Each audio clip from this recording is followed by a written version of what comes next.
so good. So we're not gonna lie to you, okay? We're gonna keep it real. So we're gonna go with some questions. These are juicy questions. Question number 1. So I was like, how are you attracted to a guy? Like, how are you attracted to a man? Like, what makes you attracted to a man? Like, is it the smell? Is it his touch? Like, what makes you attracted to a man? Because her not seeing, like us, we can see, and of course we're all fucking crazy and super, excuse my French, you're super crazy about looks, superficial about looks right. and stuff like that. So I feel like I can't do that. Yeah, I care about a soul and somebody inside. So just like Tanya would. Yeah, but when you first see them, yeah, you get that reaction. Yes, oh, he's cute, or but yes, you know, he has nice clothes yes, on, or you know, like, oh, I like fashion, his like outfit, oh or my like God, not he's even such that. a curly top, cute. Yes, you know, his those hair eyes, is nice, juicy lips. So like, what is it like for you not to be able to see that?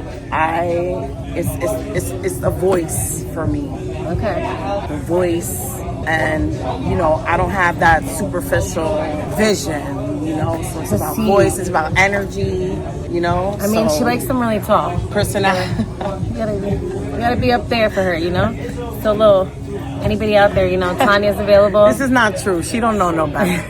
But I'm about this, the inside, and you know, just so you can sense that feeling when you meet somebody. When I meet somebody, if they're bad guys, I just right away there's something like that third eye that says danger, danger, danger. You know, stay away, danger. Okay. So her second question. I got a juicy one, guys. As women, you know, we are very sexual, and you know, when you're like sexual as a woman, you want to look at your man, you're like, oh my God, his body, or like into his eyes, like stuff like that. Like, how do you feel, Tanya, not like being able to feel that feeling, like not being able to look into their eyes and like not having that? And I'm not saying like, yes, you can have that, like that look, like that attraction. You can have that attraction without it, yes. But like, because people get blindfolded all the time, you know what I'm saying? But I'm just saying. Like, how does that feel? Like not being able to like see his body and see like, you know, like, or into his eyes and like look into his eyes, stuff like that. Well, since I can't see, I have to have, you know, we would have to have some kind of interkinetic chemistry, right? Some kind of magnetic force. Like I have, men give off pheromones, right? And this is true. It's like a gas. So we have an animal's instinct. So it's smell, you know. So the pheromones mix with your pheromones, and it's just like that chemical reaction that happens from attraction, natural attraction, not from looking. That's how it is for me. It's so intimate. Everything is touch. I have to touch my man. I have to caress my man. I have to look at him with my hands. It's very, very intimate. So this is something that doesn't happen for me often. When it does, it does. It does. You know, it's so up close and personal because I cannot see. So since I can't see, I have to touch my man. I have to interact on a level that people who could see won't do because they're distracted by looking at each other and, you know, things that people who could see do. So that's how it is for me.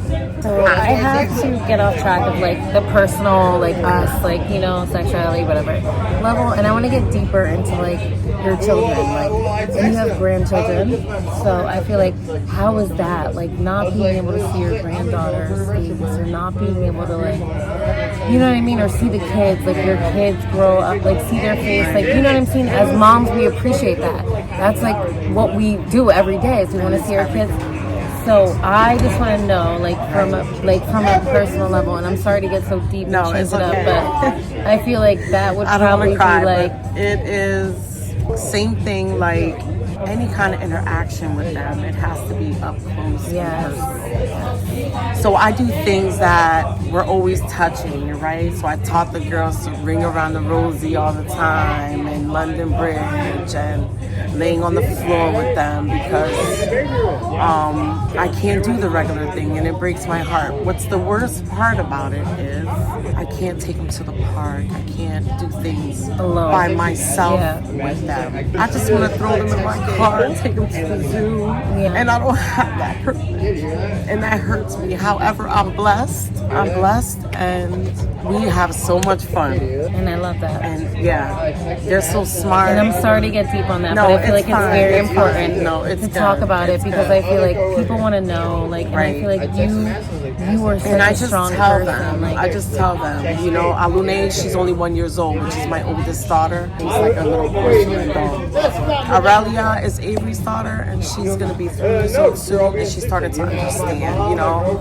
So I tell her my eyes are broken. She go, Wella, your eyes broken? Why? You know, because they have to understand. But guess what? She helps me get around, right? She shows me and things. They will. She puts her clothes on and she goes, oh, Wella. She takes my hands and she goes, look at me, Wella, I'm beautiful. So it's a more intimate relationship, and I'm grateful for that. You know, I have no complaints. You know, like my saying, blind, who cares? You know, I still love life, and it's still good, you know? Yes. And I love that for you because it's important. I'm sorry I broke down. No, and I It's feel like that's important to talk about, and I'm really, honestly, I'm so glad that you even shared that because that's pretty deep, and thank you for that because I didn't Thank want you to for go, asking them questions yes, so that you know because- people could understand. Yeah. And it's like I could still walk, I could still talk. You know, I'm a sight for sore eyes, so I cannot complain. Just not seeing a little bit. It's just it is what it is, guys. Being There's a business solution. owner. I'm a writer. You know, I have like a book soon to be published. It's called Flabbergasted. From Silas Chronicles. And she just found out tonight she's gonna learn about Helen Keller. Yes. How do I not know who Helen Yes. Keller is, Huge. guys? That is So, huge. We're gonna learn about Helen Keller. That is huge. But I feel like we're gonna probably end this. Ask Yes. one more question. Shoot. Well, it's not really a question. Maybe a statement / question. But what makes you so driven and inspirational to like just move on and and you're so confident. You talk to people and the way you look at people. Like you're gonna make me cry because honestly, I'm with you. Like I sit here. I know Jitem, a little bit of background. Jitem and I know each other from my little cousins, Crystal, right? Crystal, Yeah. Crystal, Melissa too. And she's just a family friend, a part of my little cousin's friends. And Jitem been around for quite a while, so she's seen me for a while. Yeah, and you've always been so like to do. I would never do a mud run, guys. I'm sorry. Maybe if you guys want to see me do mud run, maybe, but I can't. That's not the person for it. I don't It was even so like fun. mud. But she literally did a mud run. She goes axe throwing. She goes to the bars and has fun with her friends and goes to pool parties and is so positive. You are helping in this because I like feel your that intuition. sentiment. Your intuition. I feel that sentiment, absolutely. So what makes you I so would say- driven and strong? I would say what drives me the most is just knowing that my situation could be worse. You know, I could not have no legs. I could, you know, not be able to feed myself. Not have no hands. Can't wipe my butt. My butt is itchy because I can't wipe it. You know, like I could be a whole other situation. So why complain? You know, and God is good to me. I have a successful business. I have beautiful sons. Check her out, guys. I Sightless. have successful sons. Like my third born son just graduated pre-med. He's going to school for to be a doctor. He got a 4-year free ride at University of Delaware. That's huge. I don't have shit to complain about. You know, I just have to continue to thank God, enjoy life, be nice, have a kind heart, and I'm a giver, you know, I'm a healer, so that's just how it is. Well, thanks for chiming in with us tonight. Tanya, I love you. Mwah. love Remember you, to Queen. smile, guys, because not only does it benefit your health, it soothes the soul. Absolutely. Bye.